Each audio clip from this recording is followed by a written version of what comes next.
Hello students, আজকে আমরা class 8-এর কষে দেখি 10.2 এর 10 নম্বর অঙ্ক এবং তার পরের অঙ্কগুলোকে সমাধান করব। ঠিক আছে, তো আজকে আমরা 10 নম্বর 11 নম্বর পর্যন্ত সমাধান করব। ঠিক আছে, তো চলো শুরু করি। প্রথমে দেখো 10 নম্বর অঙ্কটি। 10 নম্বর অঙ্কটিতে কি বলছে? 25 জন কৃষক একটি সমবায় সমিতির 2400 বিঘা জমি 36 দিনে চাষ করবেন বা করেন। সমিতি একটি ট্রাক্টর কেনায় দেখা যায় অর্ধেক জমি 30 দিনে চাষ করা যায়। একটি ট্রাক্টরের ক্ষমতা কতজন কৃষকের চাষ করার ক্ষমতার সমান, তার তৈরি পদ্ধতিতে হিসাব করে দেখি। দেখো এটা কি করে করবে। বলছে যে 25 জন কৃষক 2400 বিঘা জমি 36 দিনে চাষ করে এবং তারপর আমরা একটা ট্রাক্টর কিনলাম। ঠিক আছে, তো এবার ট্রাক্টর কিনে আমরা দেখলাম যে আমরা 30 দিনে অর্ধেক জমি চাষ করতে পারি। এবার তোমাকে বলছি একটা ট্রাক্টর সমান সমান কতজন মানুষের সমান। এটা আমরা কি করে বুঝবো? প্রথমে হচ্ছে আমরা, এটা আমাদেরকে দেওয়া আছে, আমরা দেখব যে অর্ধেক জমি, মানে এই যে এই জমিটা, এই যে 2400 যে অর্ধেক জমি, এই অর্ধেক জমি 30 দিনে চাষ করতে আমাদেরকে কতজন কৃষক লাগে, আমরা এটা বার করব। তাহলেই আমরা পেয়ে যাবো যে একটি ট্রাক্টর সমান কতজন লোকের সমান, তাই না? কারণ একটি ট্রাক্টর অর্ধেক জমি 30 দিনে চাষ করে। তাহলে এবার যদি আমরা বার করি যে অর্ধেক জমি 30 দিনে চাষ করতে কতজন কৃষক লাগবে, তাহলে আমি বলতে পারি যে যতজন কৃষক লাগবে সেই সংখ্যাটা একটি ট্রাকের ক্ষমতার সমান, তাই না? বলতে পারি তো। তাহলে চলো শুরু করি।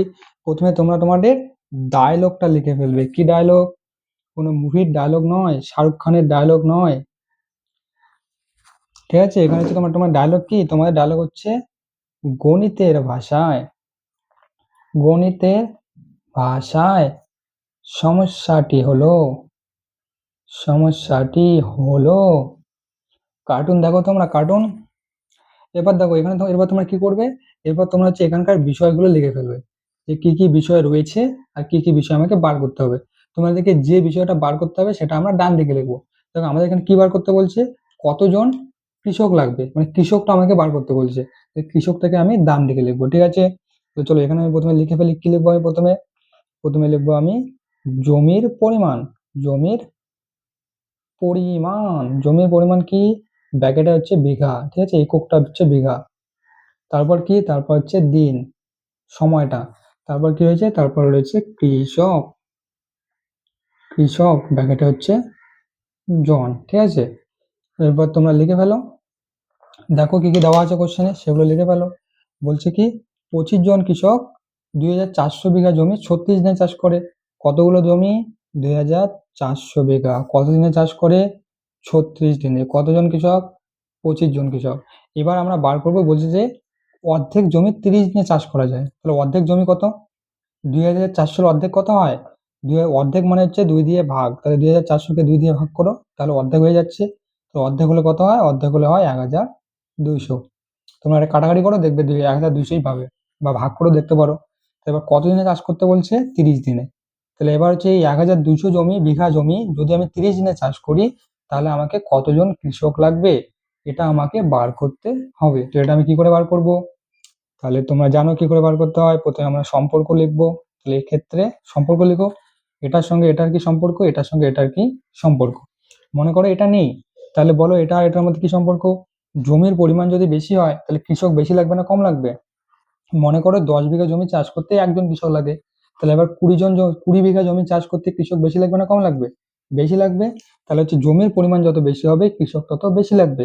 তাহলে এটা বাড়লে এটাও বাড়ে, তাহলে এটা কোন সম্পর্কে আছে? সরল সম্পর্কে আছে। তাহলে লিখে ফেলো জমির পরিমাণ, তাই না? জমির পরিমাণ ও কৃষক কোন সমানুপাতে আছে? সরল সমানুপাতে আছে। সরল সমানুপাতে আছে। দেখো তোমরা যারা আমার হাতের লেখা বুঝতে পারো না, তোমরা হচ্ছে আমি মুখ দিয়ে বলছি, মুখেরটা শুনে লেখো। ঠিক আছে, কারণ আমার হাতের লেখা একটু খারাপ, একটু বলতে অনেকটাই খারাপ। তো এবার দেখো 2 নম্বরে কি, 2 নম্বরে হচ্ছে আমরা এটার সঙ্গে এটার সম্পর্ক বার করবো। তাহলে দেখো দিন যদি বেশি হয় তাহলে কৃষক কম লাগবে না বেশি লাগবে? মনে করো আমি তোমাকে বললাম যে 10 বিঘা জমি যদি তুমি একদিনে চাষ করো তাহলে তোমাকে হচ্ছে 2 জন কৃষক লাগে।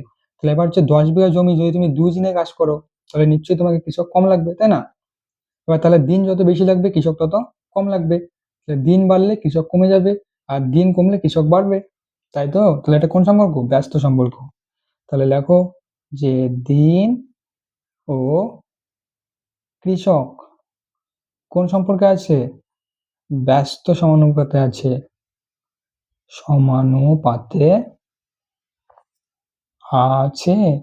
ঠিক আছে, এরপর হচ্ছে আমরা এটাকে বার করব। তো এটাকে আমি কি করে বার করব? এটা তোমরা জানো, নিয়মটা আমি প্রথম ভিডিওতে বলে দিয়েছিলাম। তাহলে লেখো সুতরাং নির্ণেয় কৃষক সংখ্যা, কৃষক বা সংখ্যা সমান সমান কত? তোমরা জানো কি থাকে, এখানে যেটা থাকে সেটা এখানে লিখতে হয়, তারপর কি করতে হয়, তারপর গুণ করতে হয়। কাকে গুণ করতে হয়? এটাকে গুণ করতে হয়। এবার আমি তোমাদেরকে বলছি, এটাকে গুণ করার সময় একবার উপরে নিচে হয়, একবার নিচে উপরে হয়। এবার তোমরা আমাকে বলবে স্যার এবার আমরা নিচে উপরে গুণ করবো না উপরে নিচে গুণ করব? দেখো জমির পরিমাণ আর কৃষক কোন সম্পর্কে আছে? সরল সম্পর্কে আছে। তাহলে বলো তোমরা, উপরে নিচে গুণ করবে, নিচে উপরে গুণ করবে? নিচে উপরে, কারণ সরল সম্পর্ক থাকলে কি হয়, নিচেরটা উপরে যায় আর উপরেরটা নিচে যায়। তাহলে দেখো তো এখানে উপরে কি নিচে কি আছে? 1200, তাহলে 1200টা উপরে যাবে। উপরে কি আছে? 2400, তাহলে হচ্ছে 2400 নিচে আসবে, যেহেতু সরল সম্পর্ক। এরপর আবার গুণ, এবার কাকে গুণ করব? এটাকে গুণ করব। এবার দেখো স্যার এটা উপরে নিচে গুণ করবো, নিচে উপরে। দেখো কোন সম্পর্কে আছে? দিন আর কৃষক, দিন আর কৃষক ব্যস্ত সম্পর্কে আছে। তাহলে ব্যস্ত সম্পর্কে থাকলে কি হয়? উপরে উপরে নিচে নিচে গুণ হয়। তাহলে হচ্ছে ব্যস্ত, তাহলে হচ্ছে উপরে নিচে, তাহলে উপরে আছে 36, নিচে আছে 30, 30টা হচ্ছে নিচে। বুঝতে পারলে? সরল সম্পর্ক থাকলে নিচেরটা উপরে যায়, উপরেরটা নিচে যায়। ব্যস্ত সম্পর্ক থাকলে উপরেরটা উপরেই থাকে, নিচেরটা নিচেই থাকে। ঠিক আছে, এবার তোমরা কাটাকাটি করো, কি মজা। এবার তো আমরা সবাই করতে পারবো এটা, তাই না? এবার দেখো 12 আছে, 24 আছে, কি মজা। 12 দুগুণ 24, তাই তো। 18 দুগুণ 36, এবার এখানে 30 আছে, কি মজা। 5 5 25, 5 6 30, 3 6 18, কত হয়ে গেল? 3 5 15, কি মজা, তাই না? 15 জন। তার মানে হচ্ছে 120 বিঘা, 1200 বিঘা জমি 30 দিনে চাষ করতে আমাদের কতজন কৃষক লাগে? 15 জন কৃষক লাগে। আর এখানে আবার কি বলছে? এখানে আবার বলছে যে ওই যে অর্ধেক জমি আছে, মানে 1200 অর্ধেক জমি 30 দিনে চাষ করতে কয়টি ট্রাক্টর লাগে? একটি ট্রাক্টর লাগে। মানে এই যে 1200 বিঘা জমি 30 দিনে চাষ করতে আমাদের কয়টি ট্রাক্টর লাগে? একটি ট্রাক্টর লাগে। আর এই 1200 বিঘা জমি 30 দিনে চাষ করতে আমাদের কতজন কৃষক লাগে? 15 জন কৃষক লাগে। তাহলে আমরা বলতে পারি, কি বলতে পারি, যে একটি ট্রাক্টর সমান সমান 15 জন কৃষক। বলতে পারি তো আমরা? নিশ্চয়ই পারি। তোমরা লিখে ফেলো যে একটি ট্রাক্টর এর ক্ষমতা সমান সমান কত? 15 জন কৃষক। 15 জন কৃষক বা 15 জন কৃষকের সমান, এটাও তোমরা লিখতে পারো। তো এটা আমাদের অ্যান্সার হয়ে গেল। কি মজা, তাই না? কত সুন্দর করে অঙ্কটা হয়ে গেল। আশা করি তোমরা বুঝতে পারছো। ঠিক আছে, তো এরপর দেখো, এরপর হচ্ছে 11 নম্বর অঙ্কটি। 11 নম্বর অঙ্কটিতে কি বলছে? একটি জাহাজের কলকাতা থেকে কোচিন যেতে 25 দিন সময় লাগে। জাহাজটি 36 জন নাবিক সহ এবং প্রত্যেক নাবিকের জন্য প্রতিদিন 850 গ্রাম খাবারের ব্যবস্থা করে যাত্রা শুরু করলো। কিন্তু 13 দিন পরে ওই জাহাজটি অপর একটি ডুবন্ত জাহাজ থেকে 15 জন নাবিককে উদ্ধার করলো এবং জাহাজটির গতিবেগ বাড়িয়ে দিয়ে 10 দিনে কোচিন পৌঁছালো। এখন প্রত্যেক নাবিক প্রতিদিন কতটা পরিমাণ খাবার খেলে ওই মজুদ খাবারে তারা কোচিন নিরাপদে পৌঁছতে পারবে এবং সমস্ত খাবার এই সময়ে শেষ হয়ে যাবে? চল্লিশ পদ্ধতিতে হিসাব করি। দেখো অঙ্কটা বড় আছে, কিন্তু বড় বলতে তোমার ভয় পেও না যে খুব কঠিন। একদমই কঠিন না, একদমই সহজ। চলো আমি করতেছি, তাহলে দেখো তোমরা কতটা সহজ অঙ্কটা। দেখো এবার প্রথমে তোমরা তোমাদের ডায়লগটা লিখে ফেলো। ডায়লগটা কি? গণিতের ভাষায় সমস্যাটি হলো, সমস্যাটি হলো কি? এরপর তোমরা বিষয়গুলো লিখবে। দেখো তোমাদের কি কি বিষয় বলা আছে আর কি কি বার করতে হবে। দেখো তো এখানে কি কি বিষয় দেওয়া আছে? দিন দেওয়া আছে, তারপরে প্রতিদিনের খাবার দেওয়া আছে, খাবারের পরিমাণ দেওয়া আছে, নাবিকের সংখ্যা দেওয়া আছে। আর তোমাকে কি বার করতে বলছে? তোমাকে বার করতে বলছে আহ প্রত্যেক নাবিক প্রতিদিন কতটা খাবার খেলে, মানে যে খাবারের পরিমাণ, প্রতিদিন খাবারের পরিমাণটা তোমাকে বার করতে হবে। তাহলে তোমার যেটাকে বার করতে হবে ওটা আমরা ডান দিকে লিখবো। তাহলে চলো লিখে ফেলি। প্রথমে হচ্ছে কি, নাবিকের সংখ্যা, তাই না? নাবিকের সংখ্যা সংখ্যা, তাহলে নাবিকের সংখ্যা। এরপর কি বলছে? এরপর বলছে তোমার কি বলছে, দিন বলছে, কত দিন বলছে। এরপর কি বলছে, দৈনিক খাবার, দৈনিক খাবারের পরিমাণ। এটা যদি তোমাকে বার করতে বলছে যে দৈনিক কতগুলো খেতে হবে খাবারের পরিমাণ, মানে দিনে প্রতিদিন কতগুলো করে খেলে মানে সেটা পৌঁছবে, খাবারটা শেষ হয়ে যাবে, এটা তোমাকে বার করতে বলছে। তাহলে এবার দেখো, এবার হচ্ছে আমরা এটাকে কিভাবে করব। এবার দেখো আমি তোমাদেরকে একটু বলে দিচ্ছি। একটা জাহাজের মধ্যে 25 দিনের খাবার আছে, ঠিক আছে, একটা জাহাজের মধ্যে 25 দিনের খাবার আছে। দেখো আমি তোমাদের ভালো করে বোঝাই দিচ্ছি যাতে তোমরা আরো ভালো করে বুঝতে পারো। একটা জাহাজ আছে, ঠিক আছে, এটা হচ্ছে একটা জাহাজ, এটা হচ্ছে একটা জাহাজ। জাহাজটা কোথায় যাবে? জাহাজটা হচ্ছে কলকাতা থেকে, কলকাতা থেকে কোথায় যাবে? কলকাতা থেকে কোচিন যাবে, কলকাতা থেকে কোচিন যাবে। এবার জাহাজটার মধ্যে কতগুলো লোক আছে? জাহাজটার মধ্যে আছে 36 জন লোক আছে, ঠিক আছে, 36 জন লোক আছে। কতজন লোক আছে? 36 জন লোক। এবার 36 জন লোকের কত দিনের খাবার আছে? 36 জন লোকের 25 দিনের খাবার আছে, 25 দিনের খাবার আছে। 36 জন লোকের 25 দিনের খাবার আছে। এবার একজন লোক প্রতিদিন কতগুলো খাবার খায়? একজন লোক প্রতিদিন খায় 850 গ্রাম, ঠিক আছে, একজন লোক প্রতিদিন 850 গ্রাম করে খাবার খায়। তাহলে কত দিনের খাবার আছে? 25 দিনের খাবার আছে। এবার কি হয়েছে, এই জাহাজটা হচ্ছে কতদিন গেল এই জাহাজটা? এবার এই জাহাজটা হচ্ছে 13 দিন গেছে, মানে কতদিন নদীতে ছিল? 13 দিন হচ্ছে সমুদ্রের মধ্যে ছিল। 13 দিন সমুদ্রের মধ্যে থাকার পর জাহাজটা কোথায় আসছে? এখানে আসছে, কারণ জাহাজটা তো এক জায়গায় তো থেমে ছিল না, তো জাহাজটা হচ্ছে এখানে আছে, ঠিক আছে, এখানে আসছে। এবার কি হয়েছে, এখানে হচ্ছে আরো একটা জাহাজ ছিল, এখানে হচ্ছে আরো একটা জাহাজ ছিল, আরো একটা জাহাজ ছিল। এবার এই জাহাজটা কি হয়েছে, এই জাহাজটা হচ্ছে ডুবে গেছে, ঠিক আছে, পানির মধ্যে ডুবে গেছে। এবার এই জাহাজটা যে পানির মধ্যে ডুবে গেছে, এবার এই জাহাজের মধ্যে যে লোকগুলো ছিল ওই লোকগুলো কোথায় গেছে? ওই লোকগুলো হচ্ছে এখানে আসছে। মানে এরা কি করছে, এরা হচ্ছে একটা, এখানে জাহাজটা ডুবে গেছে, তো এই জাহাজ থেকে একটা হচ্ছে, তোমরা দেখেছো হয়তো মুভিতে, এরকম হচ্ছে দড়ি দিয়ে বা কিছু একটা দিয়ে এখানকার লোকগুলোকে এখানে নিয়ে আসলো। তো এখানকার যে লোকগুলো আছে, এখানকার লোকগুলোকে এখানে নিয়ে আসলো। এখানে কতজন লোক ছিল? এখানে আগের থেকে 36 জন লোক ছিল। এবার এখানে কতজন লোক আছে? এই জাহাজের মধ্যে লোক ছিল 15 জন, ঠিক আছে। এবার এই 15 জন লোককে এরা এখানে নিয়ে আসছে। তাহলে এখানে কতজন লোক হলো? 15 জন। আরো 15 জন লোককে এরা এখানে নিয়ে আসলো। এবার দেখো এদের কাছে খাবার কতদিনের ছিল? 25 দিনের খাবার ছিল। এবার 36 জন লোক 13 দিন খাবার খেয়ে ফেলছে। 13 দিন কি তারা খাবার না খেয়েছিল নাকি? তারা তো খাবার খেয়েছিল, তাই না? তাহলে এবার 13 দিন তারা খাবার খেয়ে ফেলছে, 25 দিনের খাবার ছিল, 13 দিন খেয়ে ফেলছে, তাহলে আর কতদিনের খাবার আছে? তো এই যে 36 জন লোক, এদের আর কতদিনের খাবার বেঁচে আছে? 13 দিন তারা খেয়ে ফেলছে, তাহলে আর কতদিন বেঁচে আছে? 25 - 13 মানে কত হয়? মানে হচ্ছে 12 দিনের খাবার বেঁচে আছে, তাই না? 12 দিনের খাবার বেঁচে আছে। এবার দেখো, এবার হচ্ছে এই জাহাজটাকে যদি হচ্ছে কলকাতা যেতে লাগে, কোচিন যদি যেতে লাগে, মানে এই জাহাজটা যদি কোচিন যায়, এটা মনে করো কোচিন, এটা কোথায়? এটা হচ্ছে কোচিন, ঠিক আছে। মানে জাহাজটা কোথায় ছিল? জাহাজটা ছিল কলকাতায় ছিল জাহাজটা, জাহাজটা ছিল কলকাতায়। এবার কলকাতা থেকে জাহাজটা হচ্ছে কোচিনে আসছে, কোচিনে আসছে। এবার জাহাজটা এখানে আসছে, এখানে এসে জাহাজটা আরো 15 জনকে এখানে নিয়েছে। এবার এখান থেকে এখানে আসতে হবে, তো এখান থেকে এখানে আসতে কতদিন সময় লাগে? এখান থেকে এখানে আসতে আরো 10 দিন সময় লাগবে। আরো কতদিন সময় লাগবে? 10 দিন সময় লাগবে। এবার দেখো ব্যাপারটা, এই যে 36 জন লোক আছে, এই 36 জন লোকের 12 দিনের খাবার আছে, তাই না? কিন্তু এখানে যে 12 জন লোক আছে, এই 15 জন লোক আছে, এই 15 জন লোকের কি কোনো খাবার আছে? কোনো খাবার তো জাহাজের মধ্যে নেই।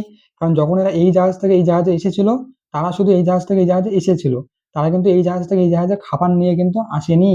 খাবার নিয়ে আসছে? আসেনি। তাহলে এবার যদি তারা এখানে থাকে, এখান থেকে যদি তাকে কোচিন যেতে হয়, তাহলে 10 দিন সময় লাগবে। তাহলে 10 দিন কি এই 15 জন লোক কি না খেয়ে থাকবে? কি বলো তোমরা? এবার এই 15 জন লোক যদি 10 দিন না খেয়ে থাকে, তাহলে তো এরা এখান থেকে এখানে আস্তে আস্তে মরেই যাবে। তাহলে এদেরকে এখান থেকে বাঁচানোর কি দরকার ছিল যদি এরা মরেই যায়? তাহলে এবার আমরা কি করব? এবার আমরা বলবো, এবার দেখো জাহাজের মধ্যে তো খাবার নেই, জাহাজের মধ্যে এদের 12 দিনের খাবার আছে। এবার এদেরকে হচ্ছে খাবার দিতে থাকবে, কারণ এদেরকে যদি আমরা খাবার না দিই তাহলে এরা তো মরে যাবে, তাই না? তাহলে এবার আমরা কি করব? এবার সমুদ্রের মধ্যে তো আর খাবার নেই, এবার তুমি বলবে স্যার সমুদ্রের মধ্যে মাছ আছে, মাছ ধরো আর খেয়ে নাও। সমুদ্রের মাছ তো ওইভাবে ধরাও যাবে না, খাওয়া যাবে না, তাই না? তাহলে এবার এদের খাবারটা কি আছে? এবার দেখো তুমি, এদের মধ্যে খাবার আছে 12 দিনের, কিন্তু এদের কাছে কোনো খাবার নেই, আর এদেরকেও খাবার দিতে হবে। তখন এরা কি করবে? এরা হচ্ছে এদেরকে খাবারটা ভাগ করে খাবে। এরা বলবে যে ভাই আমাদের কাছে 12 দিনের খাবার আছে, চল খাবারটা আমরা ভাগ করে খাই। এবার দেখো খাবারটা ভাগ করে খেলেই তো হবে না। মনে করো তোমার কাছে দুটো পিজ্জা আছে, তুমি তোমার ভাইকে বললে ভাই তোর একটা পিজ্জা আমার একটা পিজ্জা, চল আমরা দুজনে খেয়ে ফেলি। একবারই তোমরা খেয়ে ফেললে, না, আজকে তোমরা যদি 2টা পিজ্জা একসঙ্গে খেয়ে ফেলো, তো কালকে তোমরা কি খাবে? কালকে তোমরা না খেয়ে থাকবে। তখন তুমি যদি বলো যে ভাই তো আমাদের কাছে 2টা পিজ্জা আছে, চল একটা পিজ্জার অর্ধেক আজকে খাই, মানে একটা পিজ্জাকে 4 ভাগ করব, আমি 2টা খাবো, তুই 2টা খাবি।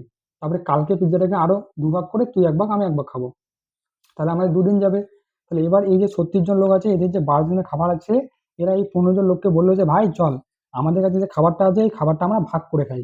যাতে এমন ভাবে ভাগ করবো যাতে হচ্ছে আমাদের খাবারটা 10 দিন যায়। মানে শুধু ভাগ করে খেলেই হবে না, মানে আমরা এমন ভাবে ভাগ করে খাবো যাতে হচ্ছে খাবারটা আমাদের 10 দিন পর্যন্ত যায়, যাতে করে আমরা এখানে বেঁচে ফিরতে পারি। কারণ যদি হচ্ছে আমরা ভাগ করে খেতে গিয়ে যদি দেখে 5 দিনে যদি খাবারটা শেষ হয়ে যায়, তাহলে বাকি 5 দিন আমরা কি খাবো? না খেয়ে থাকবো। না খেয়ে থাকলে তো আমরা মারা যাবো।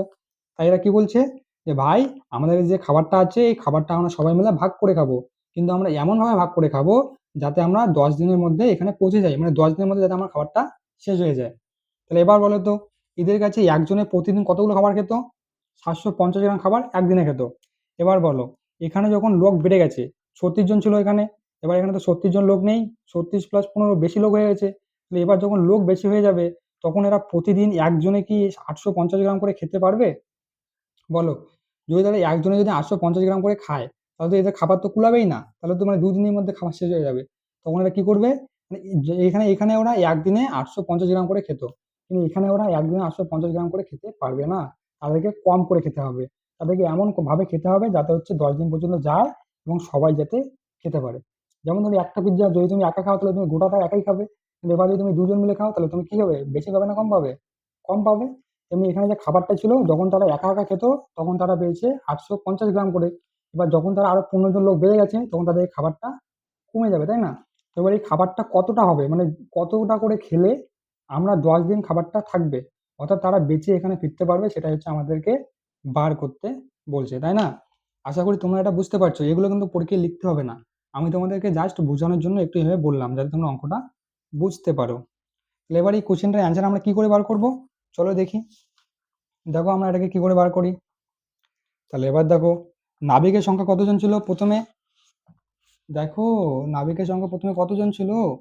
নাবিকের সংখ্যা প্রথমে ছিল 36 জন, তাই না? তো নাবিক কতজন ছিল? নাবিক ছিল 36 জন। কত গ্রাম করে খেয়েছে? 850 গ্রাম করে খেয়েছে, তাই না? তাহলে লেখো, নাবিক কতজন ছিল? 36 জন। কত গ্রাম করে খেয়েছে? 850 গ্রাম করে খেয়েছে। এবার তারা হচ্ছে টোটাল কত দিনের খাবার আছে?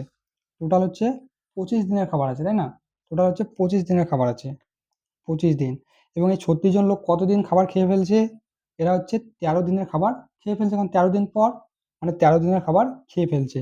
তাহলে এখান থেকে আমি 13 বিয়োগ করে দেবো, তাহলে সঙ্গে সঙ্গে কত পেলাম? 12 পেলাম। তাহলে হচ্ছে 36 জন লোকের 850 গ্রাম করে 12 দিনের খাবার আছে। এবার কি বলছে? আরো হচ্ছে 10 দিন 15 জন লোক নাবিক যুক্ত হলো তাদের সঙ্গে। তাহলে এবার 15 জন নাবিকের 10 দিন খাবার খেতে হবে। কতদিন খাবার খেতে হবে? 10 দিন। কতজন লোক? 36 জন আগের থেকে ছিল, আরো কতজন আসছে? আরো 15 জন আসছে। তাহলে সমান সমান কত হলো? সমান সমান 51 হলো। যোগ করে দেখো 51 হয়। এবার এদের খাবার আছে 12 দিন, ঠিক আছে? এবার কি বলছে? এই যে 51 জন লোক, 51 জন লোককে কতদিন খাবার খেতে হবে? 10 দিন খাবার খেতে হবে, তাই না? এই যে 10 দিন লাগে যেতে, তাদেরকে হচ্ছে 10 দিন খাবারটা খেতে হবে। তো যদি তারা 10 দিন খায়, তাহলে এই যে 12 দিনের খাবার, 36 জন লোকের 12 দিনের খাবার ছিল কতদিন করে? 850 গ্রাম করে একদিনে। আর এখানে হচ্ছে 51 জন লোক আছে, 10 দিন খেতে হবে কোন খাবারটা? এই খাবারটা। তাহলে এদের হচ্ছে কতগুলো করে খেতে লাগবে? মানে 12 দিনের খাবার 10 দিন যদি খায়, মানে 36 জন লোকের 12 দিনের খাবার যদি 51 জন লোক 10 দিন ধরে খায়, তাহলে ওদের প্রতিদিন কতটা করে খেতে লাগবে একজনকে, সেটা আমাকে বার করতে বলছে, তাই না? তাহলে এটা আমাকে বার করতে বলছে। তো দেখো, এটা হয়ে গেল। এবার হচ্ছে তোমার অঙ্কটা হয়ে গেছে, এখন তো তুমি একা একাই করতে পারবে, তাই না? এখন আমাকে আর কি দরকার? তুমি বলবে স্যার যাও, তোমাকে আর লাগবে না, এখন আমরা একা একাই করতে পারবো, তাই না? তো চলো, যারা যারা একা করতে পারো করে নাও, আর যারা করতে পারছো না আমি তাদেরকে করে দিচ্ছি। তো লিখে ফেলো। এক্ষেত্রে কি হবে? প্রথমে এটার সঙ্গে এটা সম্পর্ক বার করব, তারপর এটার সাথে এটা সম্পর্ক বার করব। তো লিখে ফেলো 1 নম্বরে। 1 নম্বরে লিখো, কি লিখবো? মনে করো এটা নেই, তাহলে নাবিকের সংখ্যা আর খাবার। এবার বলো তো, নাবিকের সংখ্যা যত বাড়বে খাবার তত বাড়বে না কমবে? দেখো, নাবিকের মনে করো তোমার কাছে 10টা পিজ্জা আছে। এবার তোমার কাছে যদি 2টা নাবিক থাকে, তাহলে বলো তো 10টা পিজ্জা ওরা একজনে বেশি করে খাবে, নাকি এবার যদি 10টা নাবিক 10টা পিজ্জা খায়, তাহলে কখন বেশি করে খাবে? নিশ্চয়ই যখন নাবিক কম হবে, তখন তাদের কি হবে? খাবার কি লাগবে? বেশি করে পাবে। বুঝতে পারছো? দাঁড়াও, মানে হচ্ছে নাবিক যদি বেশি হয় তাহলে দৈনিক খাবারের পরিমাণ বেশি লাগবে না কম লাগবে? মানে আমি বললাম যে একজন নাবিক একটা করে পিৎজা খায়, এবার যদি তুমি 10 জন নাবিককে নিয়ে আসো তাহলে তোমাকে খাবারের পরিমাণটা বেশি লাগবে, তাই না? 10 জন নাবিক বেশি পরিমাণে খাবার খাবে। বুঝতে পারলে? দেখো, নাবিক হচ্ছে বেশি বাড়লে দৈনিক খাবারের পরিমাণ কমবে, কারণ তোমার কাছে 10টা পিৎজা আছে। এবার তুমি যদি বলো যে 10টা পিৎজা আমরা 2 বন্ধু ভাগ করে খাবো, তাহলে বেশি করে পাবে, নাকি তুমি যদি বলো যে আমি 10টা পিৎজা 4 জন মিলে ভাগ করে খাবো, তাহলে কখন বেশি করে পাবে? যখন 2 জন মিলে ভাগ করে খাবে। কারণ যখন মানে লোক বাড়তেছে তখন হচ্ছে খাবারের পরিমাণটা কমে যাচ্ছে, আর যখন লোক কমতেছে তখন খাবারের পরিমাণটা বেড়ে যাচ্ছে। তাহলে এটা বাড়লে এটা কমে, আর এটা কমলে এটা বাড়ে। তাহলে এটা কোন সম্পর্ক? ব্যস্ত সম্পর্ক। তাহলে লিখে ফেলো, নাবিকের সংখ্যা ও দৈনিক খাবারের পরিমাণ কোন সম্পর্কে আছে? ব্যস্ত সমানুপাতে আছে। ঠিক আছে, সমানুপাতে আছে। এবার 2 নম্বরে কি আছে মনে করো, এটা নেই। এবার দিন আর দৈনিক খাবারের পরিমাণ, দিন আর দৈনিক খাবারের পরিমাণ। দেখো, তোমার কাছে 10টা পিৎজা আছে, তাই না? এবার 10টা পিৎজা আমি যদি তোমাকে বলি যে তোমরা 2 জন লোক আছো, 10টা পিৎজা আছে, তোমরা ওটাকে একদিনে খেয়ে ফেলো, তাহলে তোমার একজনে কতগুলো করে পাবে? একজনে 5টা করে পিৎজা পাবে। এবার আমি যদি বলি তোমাদের কাছে 10টা পিৎজা আছে, তোমরা 2 জন লোক এই খাবারটা 2 দিন ধরে খাবে, তাই না? 2 দিন ধরে খাবে, তাহলে এবার বলো তোমরা কি একজনে 5টা করে পিৎজা একবারে খেতে পারবে? পারবে না, তোমাকে কম করে খেতে হবে। মানে দিন যত বাড়বে খাবার তত কমবে, আর দিন যত কমবে খাবার তত বাড়বে। তাহলে এটা বাড়লে এটা কমে, আর এটা কমলে এটা বাড়ে, তাহলে কোন সম্পর্ক? ব্যস্ত সম্পর্ক। তাহলে লিখে ফেলো, দিন ও দৈনিক খাবারের পরিমাণ কি সম্পর্কে আছে? ব্যস্ত সমানুপাতে আছে। সমানুপাতে আছে। ঠিক আছে, এবার চলো এটাকে আমরা বার করি। এটাকে আমরা কি করে বার করব? খুবই সোজা। সুতরাং নির্ণেয় দৈনিক খাবারের পরিমাণ, বলো সমান সমান কি লিখবো? এটা আছে, এটা লিখে ফেলো। আর 850 গুণ কাকে গুণ করব? এটাকে গুণ করব। তুমি বলবে স্যার এটাকে কি করে গুণ করব? দেখো এটা কোন সম্পর্কে আছে? নাবিকের সংখ্যা আর দৈনিক খাবারের পরিমাণ কোন সম্পর্কে আছে? ব্যস্ত সম্পর্কে আছে। তাহলে এটা কি হবে? উপর থেকে নিচে, তাই না? ব্যস্ত হচ্ছে হলো উপর থেকে নিচে, তাহলে উপরে কি আছে? 36, নিচে কি আছে? 51। গুণ কাকে গুণ করব? এটাকে। এবার তুমি বলো স্যার দিন আর খাবার, দৈনিক খাবার পরিমাণ কি সম্পর্কে আছে? ব্যস্ত সম্পর্কে আছে। ব্যস্ত সম্পর্কে আছে, তাহলে হচ্ছে ব্যস্ত। তাহলে এটা হচ্ছে উপরেরটা উপরে, নিচেরটা নিচে। তাহলে উপরে কত আছে? উপরে আছে 12, নিচে আছে 10। ঠিক আছে, এবার কাটাকাটি করো। শূন্য শূন্য কেটে দিলাম, কি মজা। তাহলে এবার এখানে 36 আছে, 51 আছে, 12 আছে। এবার দেখো এটাকে কি করে কাটাকাটি করবে? দেখো তো 3 কত হয়? 3 51 হয়। ঠিক আছে, 3 51, 3 51, আর 5 হয়। 5 7 35, হ্যাঁ, 5 আর 3 51। তোমরা কাটাকাটি করো, 17 নামতা করো। তাহলে এবার দেখো 3 4 12। এবার হচ্ছে এটাকে গুণ করে দাও, কত হয়? 4 বাচ্চা 20। তাহলে 36 আর 20 গুণ করো। 36 আর 20 গুণ করে দেখো কত হয়। তাহলে 36 আর 20-কে গুণ করবো, তাহলে 6 শূন্য শূন্য, সরি 6 শূন্য শূন্য, 3 শূন্য শূন্য। তারপর হচ্ছে 6 দুগুণে 12, 2, হাতে থাকলো 1, 3 দুগুণে 6, হাতে থাকে 7। তাহলে কত হলো? 720। তাহলে এখানে কত পেলাম? 720 গ্রাম পেলাম আমি। 720 গ্রাম। বুঝতে পারলে? 720 গ্রাম। তাহলে হচ্ছে তারা কত করে খাবে? সুতরাং তাদেরকে প্রতিদিন কত করে খেতে লাগবে? কতজন করে খেতে লাগবে কি বলছে এখানে? ওই সময় শেষ করতে হলে, আর সমস্ত খাবার ওই সময় শেষ করা যাবে। মানে বলছে তোমাকে প্রত্যেক নাবিক প্রতিদিন কতটা পরিমাণ খাবার খাবে। তাহলে তুমি লিখে ফেলো, সুতরাং প্রত্যেক নাবিক প্রতিদিন কতগুলো করে খাবে? 720 গ্রাম করে খেতে হবে। খেতে হবে। দেখো প্রথমে তারা কতগুলো করে খেত? প্রথমে হচ্ছে তারা 850 গ্রাম করে খেয়েছিল। এখন তারা কতগুলো করে খাবে? এখন তাদেরকে 720 গ্রাম করে খেতে হবে, মানে তাদেরকে কম করে খেতে হবে, তাই না? দেখো মানুষ কম খেলে কিন্তু মরে যায় না, কিন্তু মানুষ হচ্ছে না খেলে মরে যায়। যদি তুমি 10 দিন না খেয়ে থাকো তাহলে হয়তো তুমি মরে যেতে পারো, তাই না? আবার যদি তুমি মানে 10 দিন যদি তুমি অল্প অল্প করে খাও, আধা পেট করে খাও, তাহলে কিন্তু তুমি মরবে না, তোমার কিন্তু কিছু হবে না, ঠিক আছে? মানে কম করে খেলে মানুষ মরে না, কিন্তু বেশি সরি কিন্তু না খেলে মানুষ মরে যায়। তাই তো চলো students, today up to this. তো স্টুডেন্টস, যদি তোমার আমার পড়ানো ভালো লাগে, যদি তুমি আমার অঙ্কগুলো বুঝতে পারো, তাহলে চ্যানেলটিকে সাবস্ক্রাইব করো আর ভিডিওটিকে লাইক করো, ঠিক আছে? তো চলো students, tata, bye bye, take care.